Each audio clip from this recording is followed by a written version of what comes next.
Hi friends, final episode. അജയ്ക്ക് baby birthday വന്നായിരുന്നു. പുള്ളി ഹാപ്പിയായി നല്ല എൻജോയ് ചെയ്യണം. വെള്ളടിച്ചു അജയ് ബേബി ദോർത്തുക ഷോക്ക്. എന്ത് എൻ്റെ എക്സ് വൈഫ് ഷോക്കായി. എന്താ എൻ്റെ ബേബി ഇവനെ കാണാൻ നല്ല സുന്ദരനായിരുന്നു. ഓൾറെഡി കരഞ്ഞായിരുന്നു. അജയ് നല്ല ഹാൻസമായി ബൈ ഫ്രണ്ട്സ് എല്ലാം പറഞ്ഞായിരുന്നു കേട്ടു. പിന്നെ അജയത്തോട് പറഞ്ഞു എനിക്കിനെ ഇഷ്ടമാണ്, നമുക്ക് നമ്മളെ കുട്ടിയാണ് പറഞ്ഞു. എൻ്റെ ഹസ്ബൻഡ് അലക്കുവാണ്. ഓൾറെഡി നിനക്കും കല്യാണം കഴിഞ്ഞ കാര്യം എനിക്കറിയാം, അങ്ങനെയൊന്നും അങ്ങനെ പറഞ്ഞ് അവിടെ നിന്ന് പോയി. അവൾ പറത്തിട്ടു. എന്താ ഡാഡാ? ഒന്നുമില്ല. അങ്ങനെ ജിൻ പറഞ്ഞു ഇതാ എനിക്കൊരു ഗിഫ്റ്റ് ഉണ്ട്, നീ ഇവിടേക്ക് പോ ബീച്ചിലേക്കെന്ന് പറഞ്ഞു. അങ്ങനെ ജിൻ പറയുന്നത് കേട്ട് ബീച്ചിൽ പോയി. ജിൻ പറഞ്ഞവിടേക്ക് പോയി. അങ്ങനെ അജയ് തിരിഞ്ഞു നോക്കുക.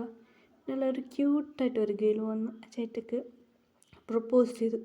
അജയ് എല്ലാവരും പറയുന്നത് ഓക്കെ പറയാം, ഓക്കെ പറയാം. അജയ്ക്ക് ഷോക്ക്. ഈ കുട്ടിയാ?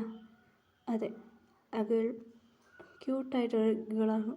അത് പറയാൻ മറന്നുപോയി. ആ കുട്ടി ബിസിനസ്മാൻ്റെ മോളായിരുന്നു. ജിന്നിൻ്റെ പാർട്ട്ണറാണ് ബിസിനസ്മാൻ. ആ കുട്ടി അച്ഛൻ പറയാം ഓക്കെ. ജിന്നോട് ചോദിച്ചത് നല്ല കൊച്ചക്കനാണോ, അങ്ങനെ ഓൾഡ് മാരേജ് നടന്ന കാര്യം പറഞ്ഞു. അങ്ങനെ ആ കുട്ടിയും അച്ഛൻ പറഞ്ഞ് അജയത്തോട് പറഞ്ഞു നിൻ്റെ സ്റ്റോറി എനിക്കറിയൂ, എൻ്റെ മോൾക്ക് നിന്നെ ഒരുപാട് ഇഷ്ടമാണ്, ഞാൻ എന്ത് ചെയ്യാൻ പറഞ്ഞ അവ കേൾക്കില്ല, നീ അക്സെപ്റ്റ് ചെയ്യും പറഞ്ഞു. അങ്ങനെ അജയ് അക്സെപ്റ്റ് ചെയ്തു. അങ്ങനെ രണ്ടുപേരും ഹാപ്പി ആയിരുന്നു.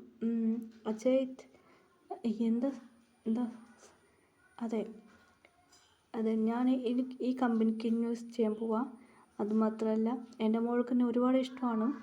അഥവാ ജിന്നിനായിട്ട് ബിസിനസ്മാൻ. അങ്ങനെ ഈ കമ്പനി ഇൻവെസ്റ്റ് ചെയ്ത് എൻ്റെ മോള് മാരേജ് ആയി. അജയ്ക്കും ആ പെണ്ണിക്ക് മാരേജുമായി. രണ്ടുപേരും ഹാപ്പിയായി നല്ല രണ്ടുപേരും ഹാപ്പി ആയിരിക്കും. ഇത് കാണുമ്പോൾ എൻ്റെ എക്സ് വൈഫ് കാണ്ടാവാൻ തുടങ്ങി. അങ്ങനെ ആ പെണ്ണും വേറെ ഒരു പ്ലാൻ ചെയ്തു. അങ്ങനെ ഇവളെ ഇതാക്കാൻ. അതെ, ആ പെൺകുട്ടി സാധനമല്ല, ഒരു ബക്ചറാന്ന് അതും അറിയില്ലായിരുന്നു. ആൾക്കാർ വന്ന് ഇടിച്ചിടിച്ച് ആ പെണ്ണിനെ. എന്താടി എൻ്റെ ഹസ്ബൻഡ് വിളിക്കാണ്, ഇത് എൻ്റെ ഹസ്ബൻഡാ, ഓ നീ വേല ഇങ്ങനെ ചെയ്തത്. അങ്ങനെ ആ പെണ്ണെ ഇടിച്ചിട്ട് ശരിയാക്കി ആ പെണ്ണിനെ അകത്തിട്ടു. അങ്ങനെ അജയ്ക്കൊന്നും അറിയില്ലായിരുന്നു. കുട്ടീനെ സ്വന്തം ബേബിയായി നോക്കി.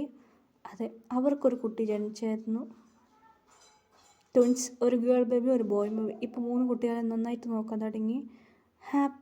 ഹാപ്പി ഫാമിലിയായി സന്തോഷിച്ചിരിക്കും. ഇപ്പോൾ അജയ് പറയാം സാർ എന്താ സാർ ഇത് നടക്കുന്നത് ഇവിടെ? എന്ത് ജിൻ ചോദിച്ചു. എന്താ ഇവിടെ വന്ന് നോക്ക്. അതെ, അജയത്തിന് 3 ബേബിയും എല്ലാവരും ബേബി ഇരുന്നിട്ട് അവിടെ അജയത്തിൻ്റെ വൈഫ് ബോക്സിങ് പഠിപ്പിച്ച് കൊടുക്കുക. ഇവിടെ നോക്ക് സാർ, നിങ്ങളുടെ ബേബി എല്ലാം ബോക്സിങ് പഠിക്കുക. ഇത് കേട്ട് എല്ലാം ഷോക്കായി പോയി. എന്താ ബോക്സിങ് പഠിക്കുകയാണോ? അതെ സാർ, ബോക്സിങ് പഠിക്കുക സാർ.